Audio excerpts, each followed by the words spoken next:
Ọwọ Ọlọpa ti tẹ ọkan lára àwọn bàsè jẹ́ obì tí ń so lẹrun nípínlẹ Ekiti.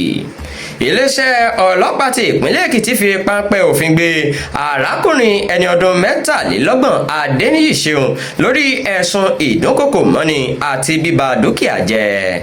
Agbèfọ́ba ìǹspẹ́kítọ̀ Akínwálé Oríyọmí sọ fún ilé-ẹjọ́ pé láti ọjọ́ 9 oṣù kẹsàn-án ni olùjẹ́jọ́ ti ń dúnkòkò mọ́ arábìnrin kan Abdulkadir Motúnráyọ̀ nípa gbígbà létí tó sì tún fi tipátipá já ọ̀kan lára irun orí tí arábìnrin náà dì sórí eléyìí tó dápà sí lórí.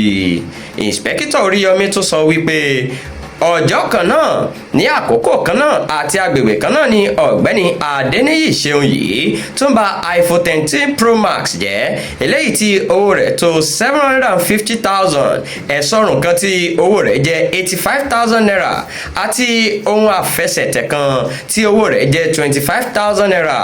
Agbèfọ́ba fi kún pé ìwà yìí ní jìyà lábẹ́ òfin 363 Criminal Laws 2021 abala 186 tí ìpínlẹ̀ Èkìtì ń lò.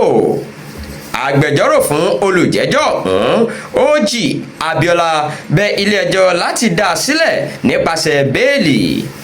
Adájọ́ Magistrate ọ̀gbẹ́ni Àbáyọ̀mí Adéọ̀sún sì gba ẹ̀bẹ̀ agbẹjọ́rò Abiola. Wọ́n sì sún ìgbẹ́jọ́ síwájú títí di ọjọ́ 16 oṣù kẹwàá ọdún yìí.